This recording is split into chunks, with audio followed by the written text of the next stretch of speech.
यहाँ आज लाइव दोस्तों आपके यूपीएससी और आपके पीसीएस एग्जाम के लिए कंप्लीट जो है, जो कि बहुत ज़्यादा आपके लिए इम्पोर्टेंट है, जो अर्थव्यवस्था का जो है आज आपके लिए कंप्लीट जो है नोट्स आपके सामने लाइव लिख करके आपको जो है बताने वाले हैं, समझाने वाले हैं। ये आपके प्रीलिम्स के लिए बहुत ज़्यादा हेल्पफुल होगा, जो एग्जाम देने वाले हैं या जो तैयारी कर रहे हैं मेंस के लिए भी बहुत ज़्यादा हेल्पफुल होगा। ठीक है, तो ये आपके प्रीलिम्स और ये आपके मेंस दोनों के लिए इंपॉर्टेंट है। और यहाँ आज आपको बताएंगे ही नहीं, बहुत हेल्पिंग होगा क्योंकि लाइव लिख करके आपको समझाने वाले हैं। तो आप साथ साथ हैंड रिटन अपना नोट्स भी बनाते चलिएगा और सीखिएगा भी जो कैसे बनाना है। तो यहाँ पर पहले हम देखेंगे अर्थशास्त्र को एक देखेंगे और अर्थव्यवस्था में देखेंगे कि दोनों में डिफरेंस क्या है। ठीक है, तो दोनों में डिफरेंस को भी देखना जरूरी है। जैसे कि आपको पता है इसको क्या बोला जाता है, इसको बोला जाता है इकोनॉमिक्स बोला जाता है। ठीक है, इसको क्या बोलते हैं हम, इकोनॉमिक्स बोलते हैं, और इनको हम बोलते हैं इकोनॉमी बोलते हैं। सुना होगा ना कि भारत की इकोनॉमी, भारत की अर्थव्यवस्था, तो ये इंपॉर्टेंट है। तो अर्थशास्त्र का क्या है, अर्थशास्त्र का व्यवहारिक रूप,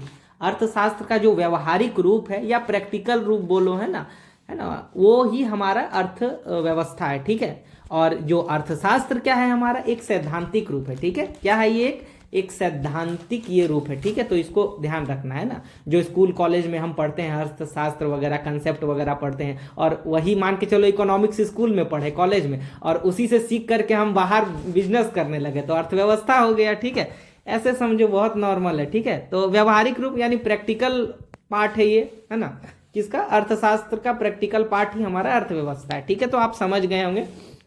चलिए यहाँ पर लिख देते हैं प्रैक्टिकल जो है अप्रोच, इसको प्रैक्टिकल अप्रोच भी आप यहाँ समझ सकते हैं। ठीक है, जो कि आपके लिए बहुत इंपॉर्टेंट होता है। ठीक है, चलिए प्रैक्टिकल अप्रोच या व्यवहारिक रूप भी आप समझ सकते हैं, या व्यवहारिक ज्ञान बोलिए, जो बोलिए, है ना, तो ये आपका होता है। तो आई होप ये आपका कंफ्यूजन दूर हो गया होगा। अब चलिए अर्थव्यवस्था को देखते हैं कि अर्थव्यवस्था में क्या क्या जो है इसके महत्वपूर्ण एग्जाम्पल हैं। ठीक है, तो अर्थव्यवस्था के जो है प्रमुख एग्जाम्पल के तौर पे आप समझ सकते हैं, जहां तीन प्रकार की चीजें हों। तीन प्रकार की चीजें क्या होंगी, जहां पर आपका उत्पादन होगा। क्या होगा, जहां पर आपका उत्पादन होगा, यहाँ मैं लिख देता हूं, जहां पर उत्पादन हो, जहां पर उपभोग हो, जो हम उपभोग करते हैं, है ना, उसके बाद जो हमारा वितरण हो, वितरण का मतलब तो पता ही है, वितरण करना, सब जगह बांटना वगैरह, ये हो। तो अर्थव्यवस्था में ये तीन चीज जो है एग्जाम्पल के तौर पे आप समझ सकते हैं, एक अर्थव्यवस्था में ये सब होता है। ठीक है, उसके बाद देखते हैं अर्थव्यवस्था के जो है यहाँ पर देखते हैं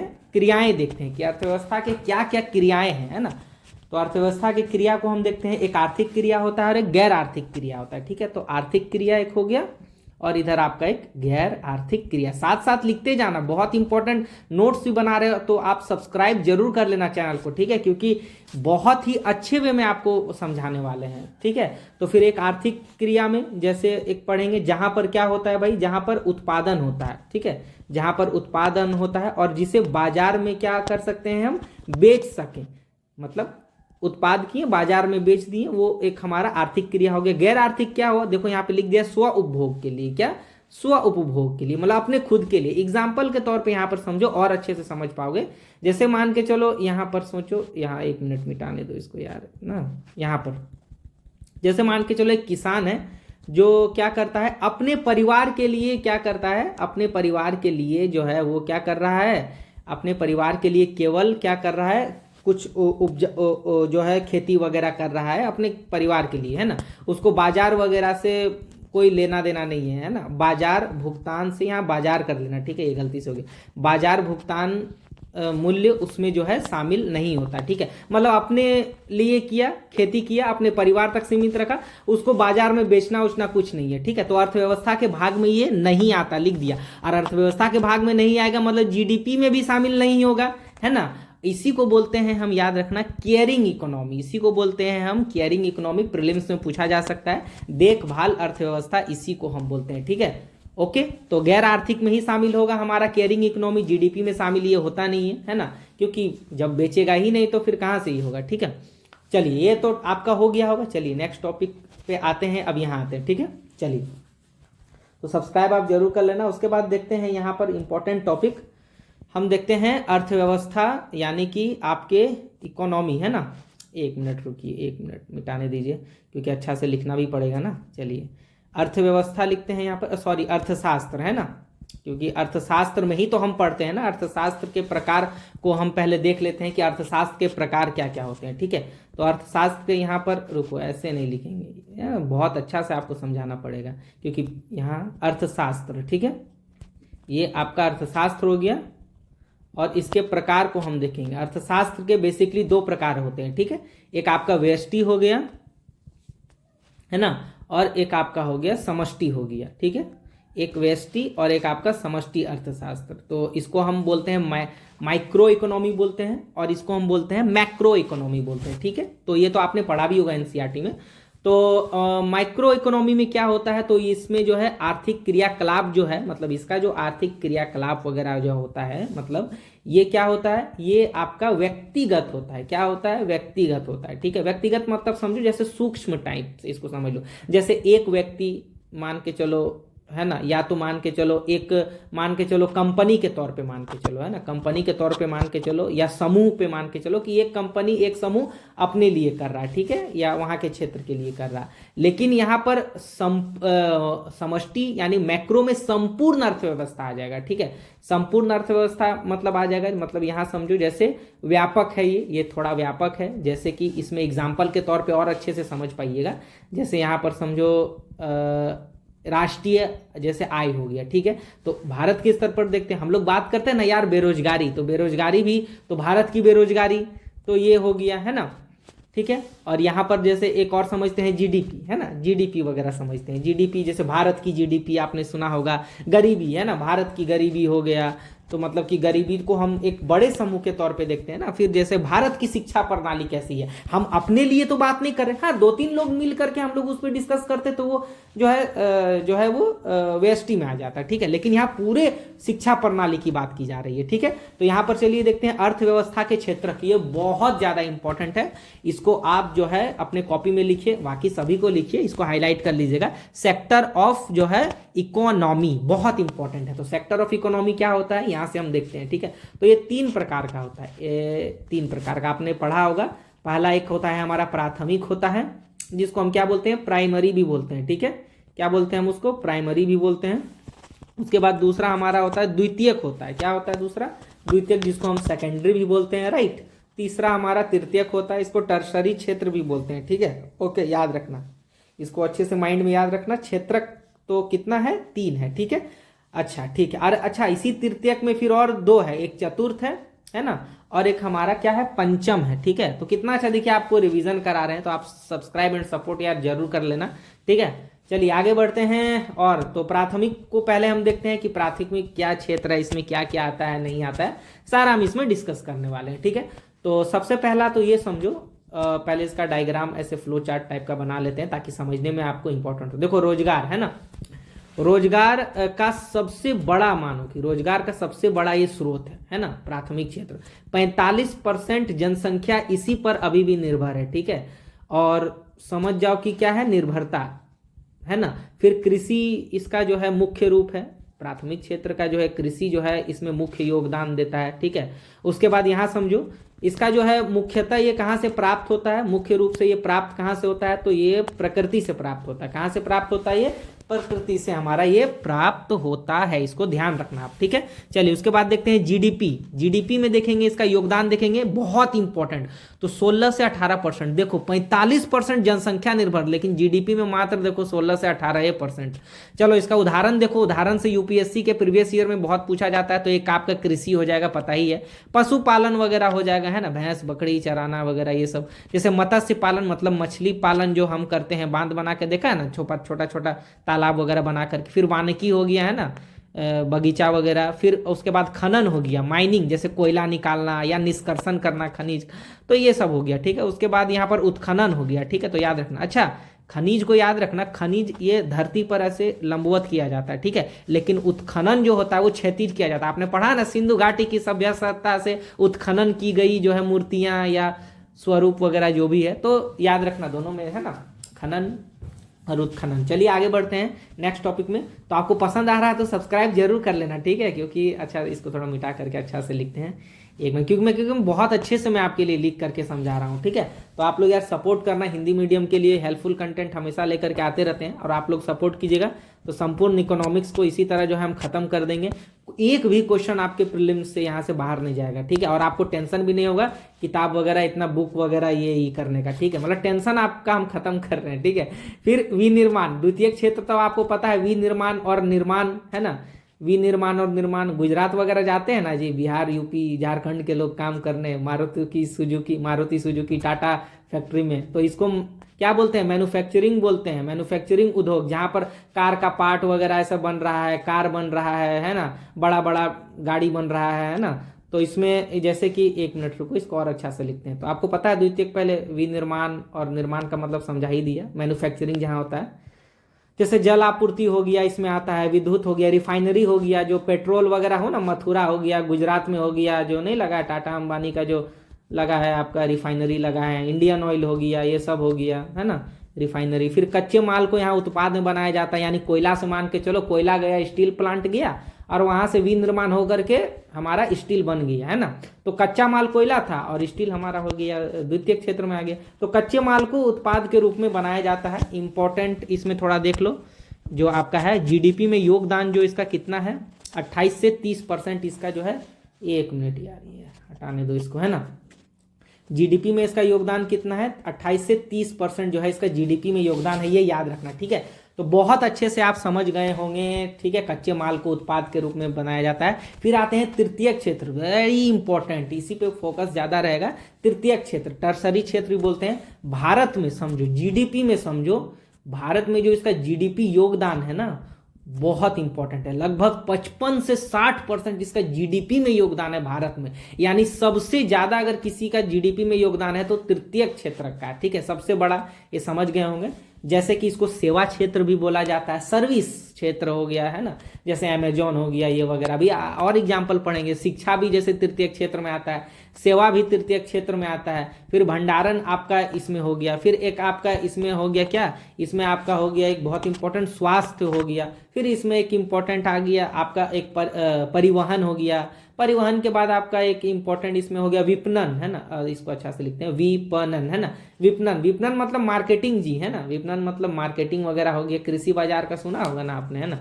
फिर उसके बाद यहाँ से क्या हो गया, यहाँ से एक आपको हो गया पर्यटन, है ना। अब पर्यटन हो गया, परिवहन, फिर रक्षा डिफेंस हो गया, ये भी जो है सेवा क्षेत्र या तृतीयक में आता है। जैसे बैंकिंग हो गया आपका, खुदरा आपका जो है व्यापार हो गया, है ना, दुकान वगैरह में जो हम नहीं खरीदते हैं सामान जा करके बगल का किराना स्टोर से, है ना।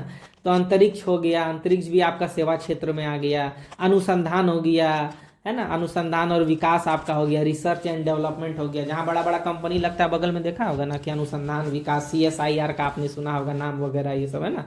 तो ये सब आपका हो गया। फिर तृतीय क्षेत्र, यहाँ से एक पढ़ो, बहुत इंपॉर्टेंट और पढ़ते हैं। यहाँ पर तृतीय क्षेत्र को भी 2 भाग में बांटा गया है, क्योंकि वहां ऊपर में ही हमने पढ़ा था और ये इंपॉर्टेंट भी है। तो एक चतुर्थ आपका हो गया और एक आपका हो गया पंचम हो गया, ठीक है। चतुर्थ और पंचम हो गया, यानी 4th एंड 5th में और बांटा गया है। चतुर्थ में इसमें क्या क्या आता है, इंपॉर्टेंट याद रखना, जहां अत्याधिक कुशलता की आवश्यकता हो, ठीक है। जहां अत्याधिक कुशलता की आवश्यकता हो उसको हम तृतीय क्षेत्र के चतुर्थ पार्ट में, मतलब तृतीय क्षेत्र के ही अंदर चतुर्थ पार्ट में रखेंगे, ठीक है।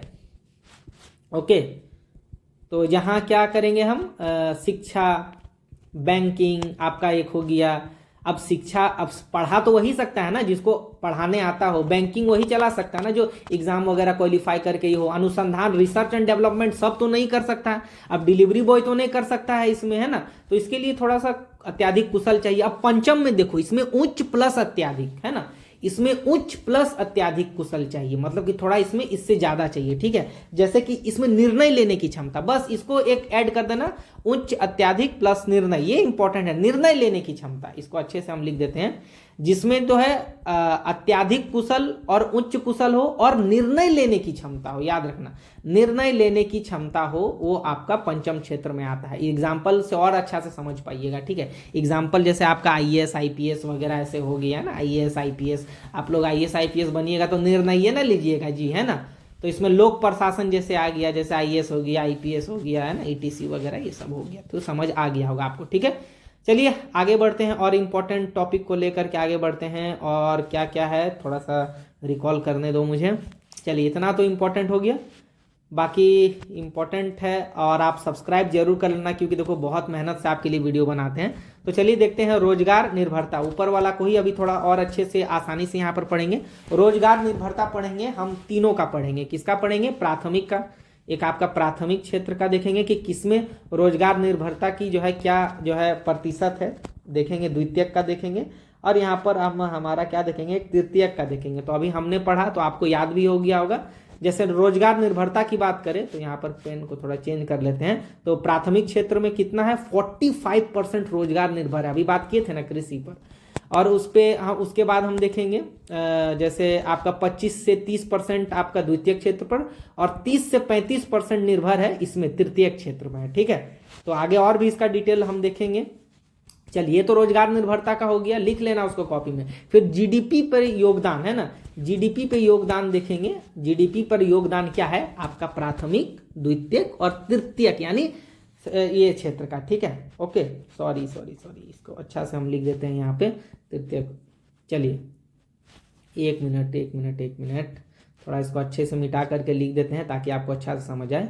तो जीडीपी योगदान यहाँ पर पहले प्राथमिक होगा, है ना, देखेंगे इसकी क्या भूमिका है जीडीपी योगदान में, द्वितीय क्षेत्र की क्या भूमिका है, और आपका तृतीय क्षेत्र की क्या भूमिका है हमारे भारत में। ठीक है, ओके, तो इसमें देखेंगे तो यहाँ 16 से 18%, देख रहे हो, 16 से 18%, 45% निर्भर होते हुए भी, और यहाँ पर 28 से 30, और तृतीय क्षेत्र में तो आपको पता है 55 से 60%। देखो जीडीपी में कितना ज्यादा योगदान दे रहा है। ठीक है, लेकिन यहाँ से आपको कुछ समझ आया? देखो सेवा क्षेत्र में जीडीपी में इतना योगदान दे रहा है, इतना योगदान होने के बावजूद भी क्या हो रहा है? इतना योगदान होने के बावजूद भी आपका रोजगार निर्भरता मात्र जो है 25 से 30% है। भाई मामला गड़बड़ है, मतलब जीडीपी तो इतना दे रहा है लेकिन रोजगार क्यों नहीं दे रहा है? ये भी तो एक रीजन है ना, है ना।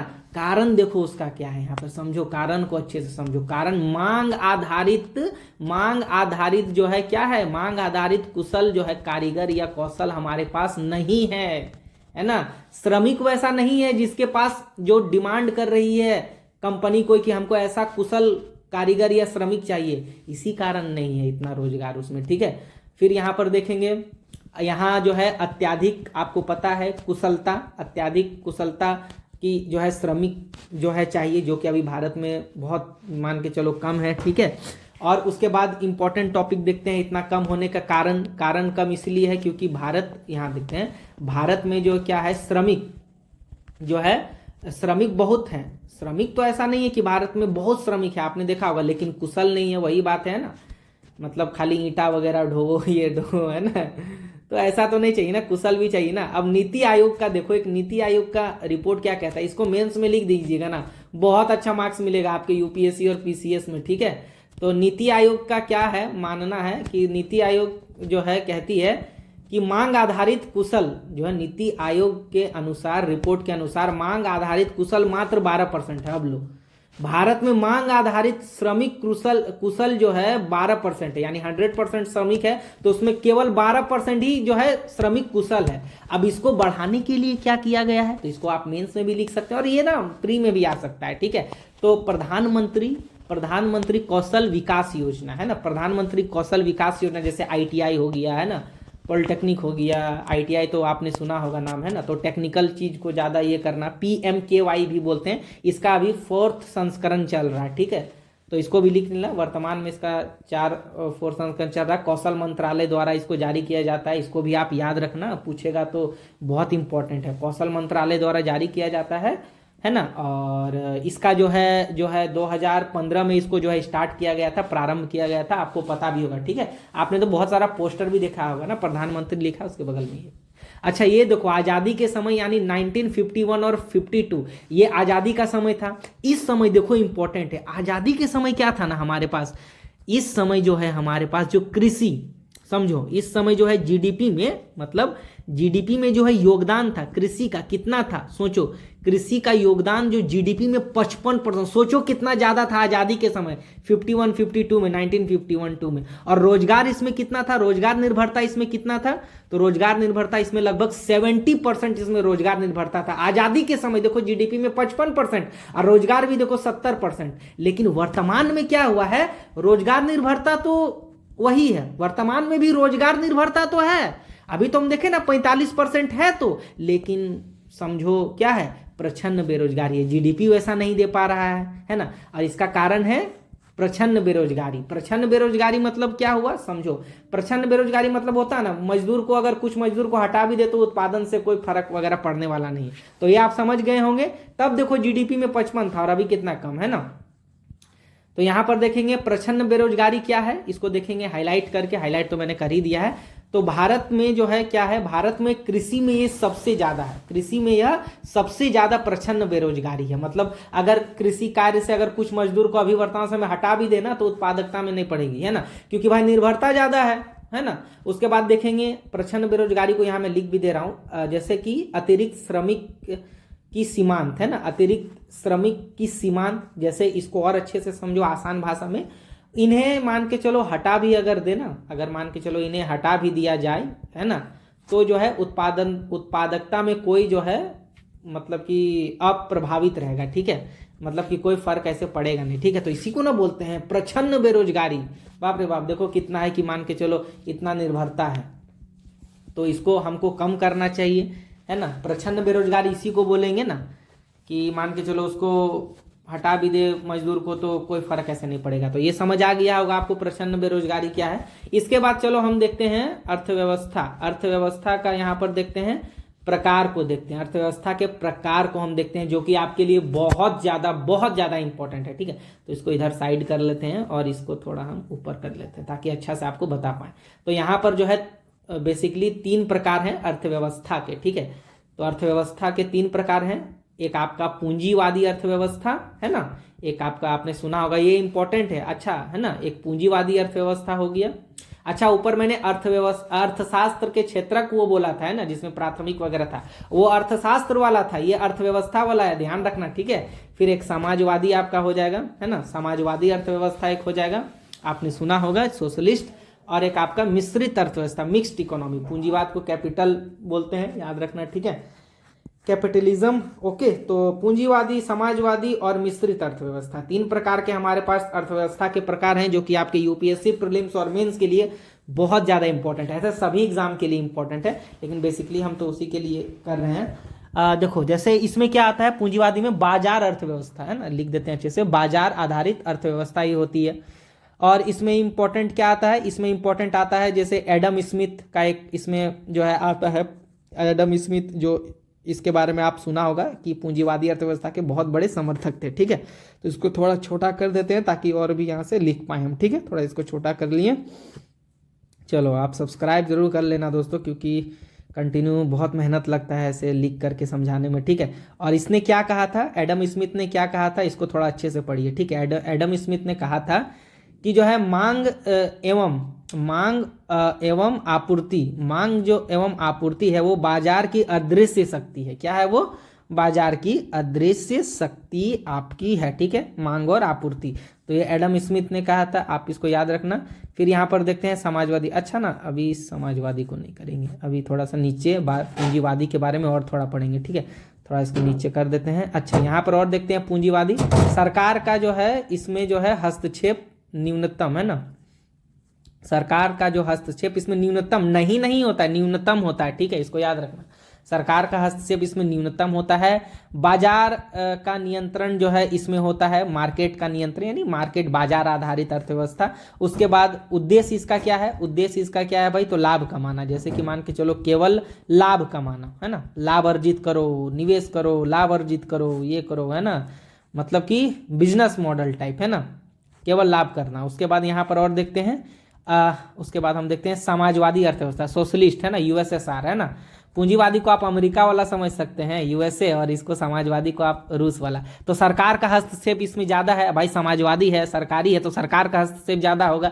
उसके बाद यहाँ केंद्रीकृत, है ना, केंद्रीकृत और नियोजित, है ना, ये जो है केंद्रीकृत और नियोजन जो है ये अपनाता है, केंद्रीकृत नियोजन अपनाता है समाजवादी, पूंजीवादी नहीं अपनाता है केंद्रीकृत, याद रखना, ठीक है। उसके बाद यहाँ पर देखते हैं नियोजन निर्माण सरकार करेगा इसमें, जब सरकारी है तो, है ना। उसके बाद मूल्य निर्धारण भी इसमें जो है सरकार करेगा, मूल्य निर्धारण भी कौन करेगा, सरकार ही करेगा, इसको ये भी याद रखना, है ना। और केंद्रीकृत तो मैंने समझा दिया, नियोजन अपनाता है ये, ठीक है, समाजवादी अर्थव्यवस्था। फिर वहीं संपूर्ण देश में क्या होता है, संपूर्ण देश में ये लागू होता है, ठीक है, जो इसका मूल्य निर्धारण होता है वही संपूर्ण देश में लागू। निजी क्षेत्र की जो है भूमिका, निजी क्षेत्र की इसमें भूमिका बहुत न्यूनतम है, ठीक है, निजी क्षेत्र की भूमिका एकदम न्यूनतम है इसमें, ओके। देन तो ये आप डिफरेंस समझ गए होंगे दोनों में, बहुत अच्छे से मैंने समझाने का प्रयास किया है दोस्तों, तो सब्सक्राइब जरूर कर लेना। चलिए उसके बाद आगे बढ़ते हैं, हम किस में बढ़ते हैं, चलिए आगे हम बढ़ते हैं मिश्रित अर्थव्यवस्था में हम बढ़ते हैं, ठीक है, मिश्रित अर्थव्यवस्था, मिश्रित अर्थव्यवस्था यानी मिक्स्ड इकोनॉमी में हम पढ़ते हैं, ठीक है। तो मिक्स्ड इकोनॉमी को थोड़ा हम देख लेते हैं, तो आप लोग थोड़ा सब्सक्राइब कर लीजिएगा, इसको थोड़ा हाईलाइट कर देते हैं क्योंकि इसी को ज़्यादा पढ़ना है, मिक्स इकोनॉमी, क्योंकि आपको पता है भारतीय अर्थव्यवस्था है मिक्स इकोनॉमी टाइप, है ना, तो इसको थोड़ा सा हमें ज़्यादा पढ़ना होगा। जैसे भारतीय अर्थव्यवस्था का हम इसमें एग्जाम्पल ले सकते हैं, ठीक है, और इसको मिक्स इकोनॉमी बोलते हैं, मिक्स्ड इकोनॉमी, ठीक है, इसको क्या बोलते हैं, मिक्स इकोनॉमी बोलते हैं। इसको थोड़ा अच्छे से हम लिख देते हैं यहाँ पे, है ना, तो चलो इसको मिटा करके थोड़ा अच्छे से लिख देते हैं ताकि आपको समझ आए मिक्स्ड इकोनॉमी, क्योंकि इसका आपको नोट्स भी बनाना है अच्छे से और पढ़ना भी है, और इसका नोट्स बनाइए, है ना, लास्ट में रिवीजन में बहुत काम देगा ये आपको। जैसे सरकार प्लस निजी, इसमें कौन कौन आता है, सरकार प्लस निजी, और देख रहे हो मैंने कितना शॉर्ट अच्छे से, मतलब ना डायग्राम माइंड वाला नोट्स बना रहे कि देख करके याद होगा। जैसे कि क्षेत्र की भूमिका, है ना, सरकार प्लस निजी क्षेत्र की भूमिका, है ना, इसमें जो है दोनों की इसमें भूमिका होती है, ठीक है। उसके बाद देखते हैं यहाँ पर जैसे कि भारत देखते हैं दोनों प्रकार, जैसे दो प्रकार हैं इसमें, जैसे मिश्रित अर्थव्यवस्था को भी दो प्रकार में हम बांट सकते हैं। एक जैसे कि उदारवादी अर्थव्यवस्था, हम भारत के संदर्भ में एक उदारवादी एक देखते हैं, और एक हम देखते हैं नव उदारवादी, ठीक है, एक नव उदारवादी, और वर्तमान सरकार भी नव उदारवादी टाइप ही है हमारी, ठीक है, जो अभी है ना, अभी जो गवर्नमेंट है वो नव उदारवादी टाइप की है। जिसको उदारवादी को हम बोलते हैं लिबरल गवर्नमेंट बोलते हैं इसको, और इसको बोलते हैं न्यू लिबरल गवर्नमेंट बोलते हैं, इसको हम बोलते हैं न्यू लिबरल गवर्नमेंट, ठीक है, ठीक है। तो आई होप ये आपको समझ आ गया होगा दोस्तों। तो मिश्रित अर्थव्यवस्था में भी उदारवादी और न उदारवादी, ठीक है, तो पूरा कंसेप्ट क्लियर हो जाएगा, है ना, यहाँ से। चलिए तो यहाँ पर देखते हैं पहले यहाँ से हम देखते हैं उदारवादी को, देखते हैं कि भाई उदारवादी क्या है हमारा, ठीक है।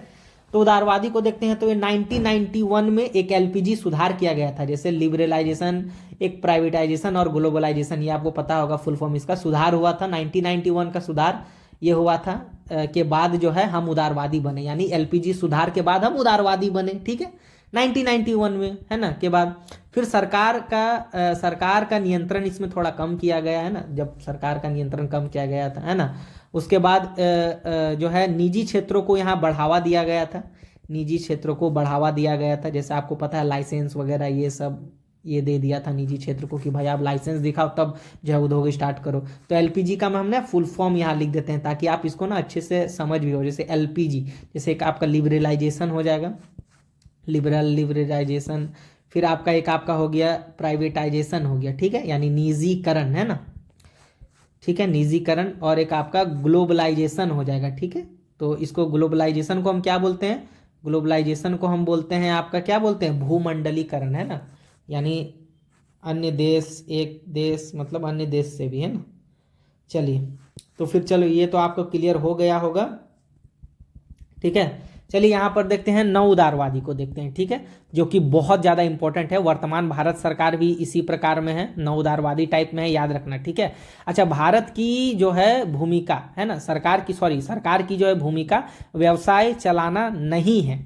इसके अनुसार सरकार की भूमिका व्यवसाय चलाना नहीं है, बल्कि क्या करना है, बल्कि नीति निर्माण करना है। क्या करना है, नीति निर्माण करना है। क्या करना है, नीति निर्माण हो, है ना, और आधारभूत संरचना करे सरकार, नीति निर्माण और आधारभूत संरचना, ठीक है। जैसे यहाँ पर देखेंगे एग्जाम्पल से और अच्छा समझ जाओगे, टेंशन मत लो। जैसे कि सरकार का नियंत्रण इसमें कम हो और सरकार बस नीति निर्माण ही ले, ठीक है, जैसे रोड वगैरह ये सब बनाया, देखो ना एग्जाम्पल अच्छा समझ पाओगे। नव उदारवादी सरकार का जो है कुछ हम उदाहरण लेते हैं यहाँ पर, थोड़ा देखते हैं, ठीक है सर, मतलब कि नव उदारवादी सरकार का क्या मानना है भाई, क्या मानना है थोड़ा सा यहाँ देखते हैं। तो मानना यह है कि निजीकरण हो, है ना, उसके बाद हो कि निजीकरण हो, उसके बाद जो है आधारभूत संरचना जो है संरचना बने, है ना, जैसे रोड बनाना, स्टील वगैरह ये सब निर्माण हो, है ना, तभी ना ज़्यादा बिजनेस होगा। उसके बाद निवेश करो, इसका कहना है कि निवेश करो, निवेश निवेश, है ना। फिर उद्योग जो है वो उद्योग जो है, उद्योग पर नियंत्रण जो है कम, सरकार का जो है उद्योग पर नियंत्रण कम हो, कम से कम करो और प्राइवेट करो। उसके बाद यहाँ पर क्या करो, उसके बाद कार्य की सुगमता, कार्य की जो है सुगमता को बढ़ाना, है ना, कार्य की सुगमता को जो है बढ़ाना, कार्य की सुगमता को जो है बढ़ाना, ठीक है। व्यवसाय करो, है ना, व्यवसाय, इसमें बिजनेस को ज़्यादा बढ़ावा दिया जाता है, व्यवसाय जैसे करना, है ना, व्यवसाय कर सके, है ना। निर्यात और निर्यात जो है अधिक हो, निर्यात मतलब समझे ना, हम अपने देश में बना करके कुछ ज़्यादा जो है बाहर देश भेज सके, है ना, निर्यात हम अधिक कर सके। उद्योग पर जो है निजीकरण हो। उसके बाद जो है सरकार का काम केवल नीति निर्णय लेना हो, तो ये सब हो गया, ठीक है।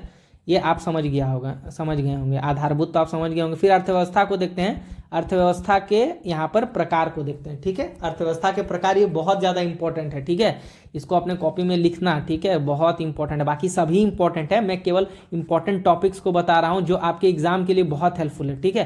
तो यहाँ पर कोई डायग्राम यहाँ पर हम बना लेते हैं और उसके बाद हम देखते हैं। जैसे कि एक आपको पता है बंद अर्थव्यवस्था, है ना, एक आपकी बंद अर्थव्यवस्था, एक आपका जैसे एक आपकी हो गई खुली अर्थव्यवस्था, आपको पता है खुली अर्थव्यवस्था एक आपकी हो गई, है ना, खुली अर्थव्यवस्था। फिर ऑरेंज अर्थव्यवस्था एक होता है, यहाँ लिख देते हैं, खुली अर्थव्यवस्था हो गया। फिर एक ऑरेंज अर्थव्यवस्था, ठीक है, इसके बारे में भी डिस्कस करेंगे कि ऑरेंज अर्थव्यवस्था क्या है, ठीक है।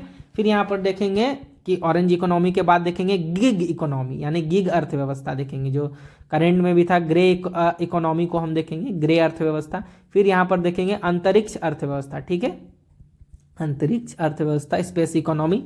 फिर यहाँ पर देखेंगे चक्रीय इकोनॉमी, ठीक है, इससे यूपीएससी में पूछा भी गया था क्वेश्चन, साइकिल इकोनॉमी इसको बोलते हैं, है ना। उसके बाद यहाँ बोलते हैं ब्लू इकोनॉमी, है ना, ब्लू इकोनॉमी एक आपका हो गया। उसके बाद एक हम देखेंगे क्या, इधर इसको रुको, इसको यहाँ पर लिख दो क्योंकि एक ही है, ब्लू इकोनॉमी, है ना, ब्लू अर्थव्यवस्था, है ना। तो सारा को डिस्कस यहाँ पे करेंगे आज, है ना।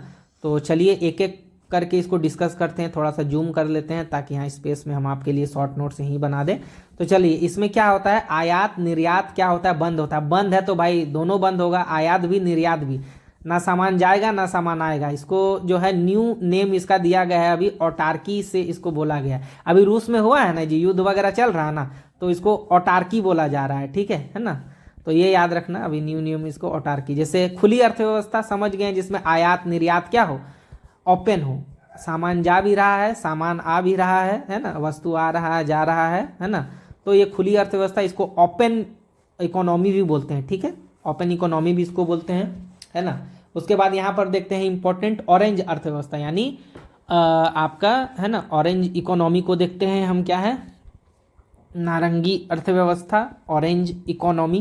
क्रिएटिविटी से ये संबंधित है, क्रिएटिविटी मतलब समझो, क्रिएटिविटी क्या है समझो, जैसे रचनात्मक, रचनात्मक का मतलब जैसे कला वगैरह ये सब हो गया।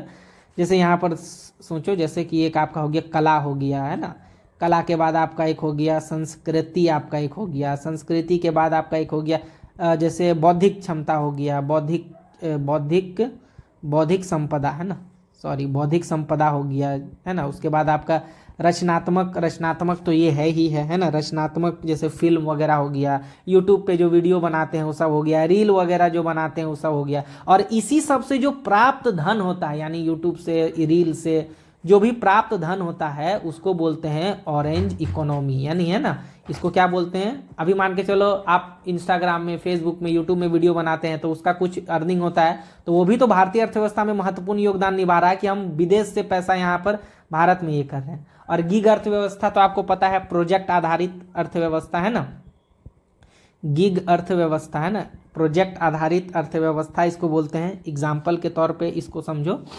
जैसे कि डिलीवरी बॉय, ठीक है। अच्छा, डिलीवरी बॉय आपका हो गया। अच्छा, उसको ऑरेंज वाला पढ़ना अभी करंट अफेयर्स में रहा था तो इससे पूछ सकता है। जैसे ओला हो गया इसमें, है ना, गिग अर्थव्यवस्था में। उबर हो गया, अमेजॉन डिलीवरी बॉय हो गया, है ना, फ्लिपकार्ट वाला डिलीवरी बॉय हो गया, है ना। तो ये सब हो गया आपका, मतलब कि प्रोजेक्ट आधारित अर्थव्यवस्था, है ना, ठीक है।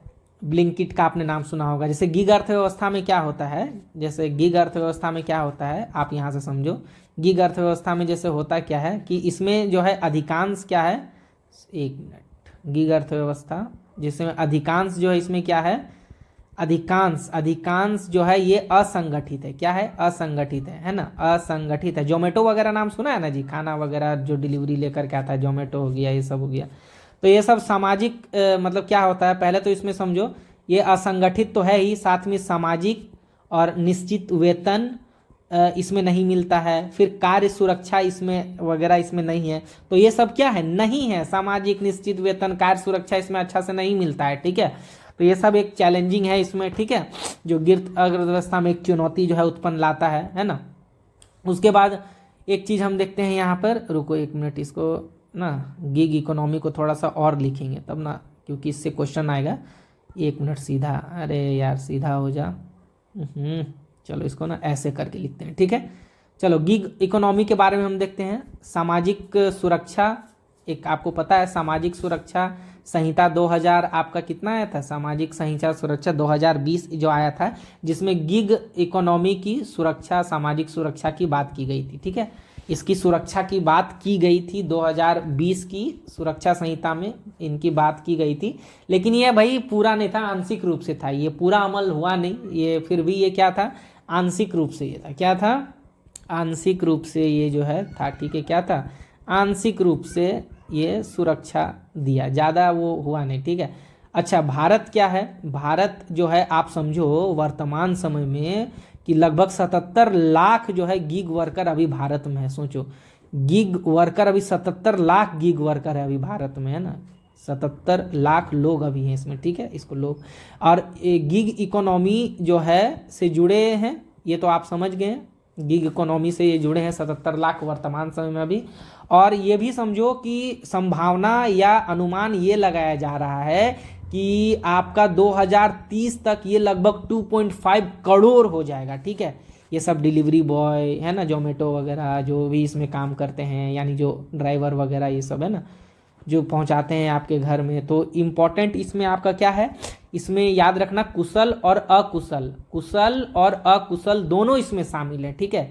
इसमें कुशल और अकुशल गिग इकोनॉमी में दोनों शामिल होते हैं। ऐसा नहीं कि आपको बहुत कुशल होने की आवश्यकता है, तो कुशल और अकुशल दोनों इसमें शामिल होते हैं, ठीक है। चलिए आगे पढ़ते हैं हम। ग्रे अर्थव्यवस्था को अब देखते हैं, जो कि बहुत इंपॉर्टेंट है आपके लिए, ठीक है। तो देखिए कितना डीपली आपको अच्छे से पढ़ा रहे हैं, नोट्स बनाते आपको जा रहे हैं। तो इसका आप नोट्स भी बनाइए, पढ़ते भी रहिए एंड चैनल को सब्सक्राइब करते भी रहिए, ताकि जो है सब्सक्राइब कर लीजिएगा तो मिलेगा, ठीक है। इसको इनफॉर्मल सेक्टर भी बोलते हैं, अनौपचारिक क्षेत्र को इनफॉर्मल सेक्टर भी बोलते हैं। भारत में क्या है, ये तेजी से बढ़ रहा है, भारत में ये तेजी से बढ़ रहा है, तो ये अच्छा नहीं है। अनौपचारिक मतलब आप समझ गए ना, समझो अब ये और अच्छा से समझोगे। इसको रोकना बहुत जरूरी है हमारे देश के लिए, ठीक है, रोकना जरूरी है ना। जैसे इसमें समझो क्या क्या आता है अनौपचारिक इनफॉर्मल सेक्टर्स में। जैसे कि अभी समझो कि 90% से अधिक, मतलब 90% से अधिक लोग जो है इसमें जो है शामिल है। समझो इतना ज़्यादा है और तेज़ी से बढ़ भी रहा है ये। अच्छा, अब इसमें क्या क्या होता है इसको थोड़ा अच्छे से समझो, है ना। अनौपचारिक क्षेत्र में जैसे संविदा पर जैसे होता है ना, ठेकेदारी पर, है ना, संविदा पर जो काम उम वगैरह करते हैं, ठेकेदारी व्यवस्था हो गया ये आपका, है ना, ठेकेदारी पे जो नहीं काम करते, संविदा पर काम करते हैं। तो इसमें क्या होता है भाई, इसमें जो है सामाजिक जो है सुरक्षा नहीं होती है। अब भाई संविदा पे काम कर रहा है तो कहाँ से सामाजिक सुरक्षा मिलेगा, ठीक है। तो उस पर उसके पास हो गया आंशिक सुरक्षा, इसमें नहीं मिलता है, बहुत कम मिलता है ना। अब परमानेंट तो है नहीं, है ना। उसके बाद हो गया आपका निश्चिंत, आपका नहीं है इसमें कोई जॉब, इसीलिए नहीं बोलते हैं सरकारी नौकरी जैसे होता है ना, उसमें सामाजिक सुरक्षा, वेतन, और इसमें ना वो भी नहीं है, अवधि की भी कोई कार्य सुरक्षा नहीं है कि आपको कब हटा दिया जाएगा, ये भी कुछ ही नहीं है, ठीक है। तो संविदा पर जो है काम जो ये चलता है, ये बहुत ही इसको चैलेंजिंग है। तो अर्थव्यवस्था के प्रकार देखो कितना अच्छा मैंने नोट्स बना दिया है बाबू, तो इसको एक बार रटना भी नहीं होगा, खाली आंख से देख लोगे ना तो पूरा माइंड में ये क्लियर हो जाएगा। तो ग्रे अर्थव्यवस्था को बता दें, चक्रीय इकोनॉमी को थोड़ा हम पढ़ेंगे, ठीक है।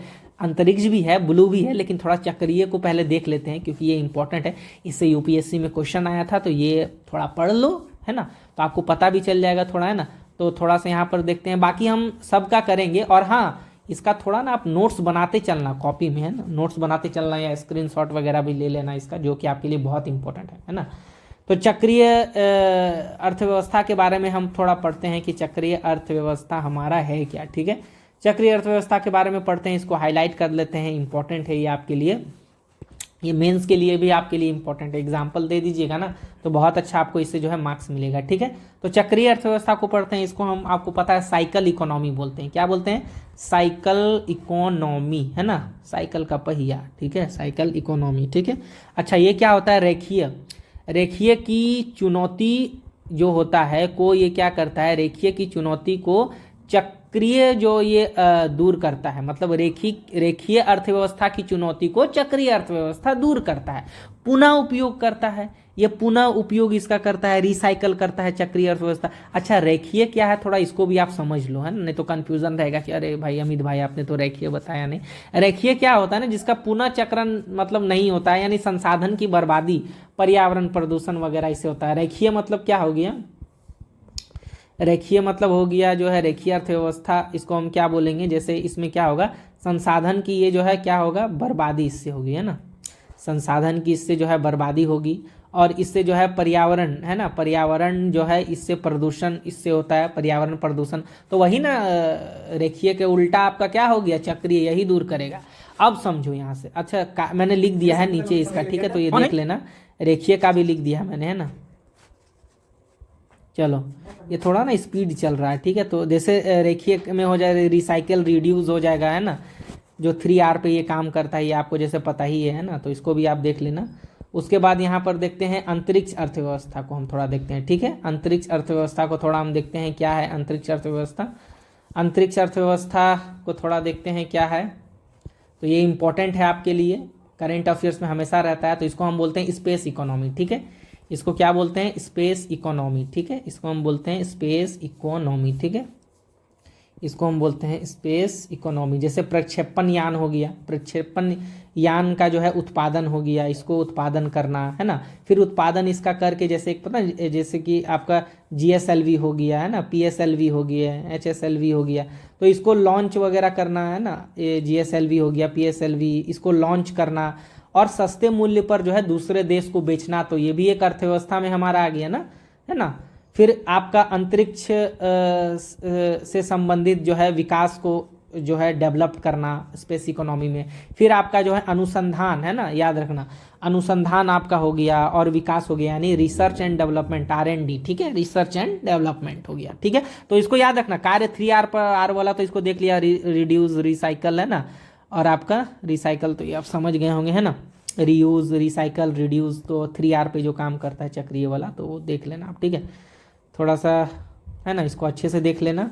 संसाधन की बर्बादी ये तो कम करता है, ये तो मैंने बता ही दिया था आपको, और यहाँ थोड़ा इसको हाईलाइट भी कर लेते हैं। अच्छा, थोड़ा सा और देखते हैं अंतरिक्ष अर्थव्यवस्था को, क्योंकि आपके लिए पता है इंपॉर्टेंट है, और मैं देखिए करंट अपडेट के साथ आपको बता रहा हूँ, ठीक है। तो स्पेस इकोनॉमी को थोड़ा सा हम देखेंगे कि स्पेस इकोनॉमी भाई हमारा है क्या, ठीक है, और डिटेल में इसको देखेंगे कि इसमें क्या क्या संभावनाएं हैं अभी वर्तमान में। देखो, सैटेलाइट आपको पता है ये क्या है, सैटेलाइट आपके डेवलपमेंट से है, या आपने सुना होगा सैटेलाइट डेवलपमेंट मिशन, चंद्रयान के बारे में तो आपने अभी सुना होगा, है ना। फिर मंगलयान वगैरह जो है ना, तो ये सब आपका है, ठीक है। तो स्पेस इकोनॉमी, सैटेलाइट डेवलपमेंट में अभी जो 2022 में जो एक रिपोर्ट के अनुसार क्या था कि 2022 में, है ना, अभी एक रिपोर्ट आई थी ना 2022 में, जो है 8.4 बिलियन डॉलर, समझो 8.4 बिलियन डॉलर की जो है हमारी ये इकोनॉमी है अभी, ठीक है, 8.4 बिलियन। और इसका जो है संभावना है कि 2032 से 33 तक अभी हमको कितना करना है, इसको 44 बिलियन, अभी हमको क्या करना है, इसको 44 बिलियन डॉलर करना है अभी हमको ये, ठीक है। अभी इतना है 8.4, इसको 44 बिलियन डॉलर करना है 32-33 तक। तो इसको आप मेंस एग्जाम में भी एग्जाम्पल के तौर पे कितना अच्छा लिख सकते हैं, ठीक है। तो ये हो जाएगा। फिर यहाँ पर समझो ये जो $8.4 बिलियन है, ये जो अभी वर्तमान समय का विश्व का 2 से 3% ही है ना। अभी सबसे ज़्यादा आपको पता है अमेरिका। अभी टारगेट हमको क्या करना है 2030-32 तक, इसको अभी हमको क्या करना है 2030 तक 10% इसको हमको बढ़ाना है। जो 2000 अभी जो 2.8% है इसको बढ़ाना है 10% तक। अभी भारत सरकार देखो क्या कर रही है, इसको बढ़ाने के लिए क्या कदम उठा रही है। जैसे कि अंतरिक्ष में जो है एफडीआई की अनुमति दे दी है, ठीक है। एफडीआई फॉरेन जो है ना, डायरेक्ट इन्वेस्टमेंट जो आपको पता है ना, ये अनुमति जो है दे दिया है ना, कि भाई विदेश से आओ, बाहर से आओ, कोई भी आओ तो भारत में ये इसका जो है अनुमति है। आप इसका जो है एफडीआई कीजिए, डेवलपमेंट कीजिए, है ना। विदेशी प्रत्यक्ष निवेश, जैसे आपको पता है प्रत्यक्ष विदेश निवेश इसको जो है बोलते हैं। अच्छा, प्रक्षेपण यान में ये कितना है पता है, इसकी जो है इसका जो है 49% तक छूट है, ठीक है, कि 49% तक प्रक्षेपण यान का आप यहाँ कर सकते हैं ना। उसके बाद सैटेलाइट पे ये तो समझो, तो सैटेलाइट पे ये तो पूरा 100% है, क्योंकि कोई किसी देश को सैटेलाइट डेवलपमेंट करना है भारत में तो आइए 100% आपको जो है इसकी छूट है, ठीक है। एफडीआई है, 100% की एफडीआई है, ठीक है। तो ये भी जरूरी है क्योंकि भारत में होगा तो डेवलपमेंट तो होगा ही होगा, ठीक है, बनेगा, है ना। उसके बाद देखो बनाया जाए, है ना, अगर कोई सैटेलाइट बनाया जा रहा है भारत में तो उसके लिए 100% ये एफडीआई है। तो ये भी आपको पता होना चाहिए ना। ये आप प्रीलिम्स में बहुत इंपॉर्टेंट क्वेश्चन आपके पूछ सकते हैं, क्योंकि ऐसे नॉर्मल क्वेश्चन तो आएगा नहीं। और देखिए मैं कितना अच्छा आपके लिए नोट्स तैयार कर रहा हूँ और कितना मेहनत लग रहा है। तो आप भी जो है चैनल को सब्सक्राइब कर लीजिएगा दोस्तों, है ना, क्योंकि हमेशा आपके लिए बिल्कुल लेकर चल। तो ब्लू इकोनॉमी को देखते हैं, ठीक है। ब्लू इकोनॉमी को थोड़ा देख लेते हैं, बहुत इंपॉर्टेंट है हमारा। चलो इसको थोड़ा हाईलाइट करते हैं। ब्लू इकोनॉमी क्या है ना, ओके।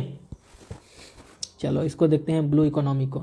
अब ब्लू इकोनॉमी नामे से पता चल रहा है कि समुद्री, है ना, समुद्री पानी से, है ना, समुद्री जो है ये संसाधनों के जो क्या है, समुद्री संसाधनों से ये जो है संबंधित है ना। जैसे पोर्ट वगैरह हो गया, बंदरगाह से जो हमारा होता है ये ना, भारत की तट रेखा जो आपने देखा, इस भारत के तट रेखा के आसपास जो है हमारा क्षेत्र है, इससे जो है अर्थव्यवस्था जो वगैरह होता है समुद्री से, है ना। तो ये ब्लू इकोनॉमी। अच्छा, इसको जो है किसने दिया था याद रखना, ये आपका गुटरपाली, आपका सुना होगा, गुटरपाली द्वारा जो है इसको जो है दिया गया था, स्पेस इकोनॉमी को, सॉरी ब्लू अर्थव्यवस्था के बारे में कहा गया था, ठीक है। तो इतना मैंने आपके समक्ष जो है पूरा जो है चर्चा किया और बहुत अच्छा आपको समझ आया होगा।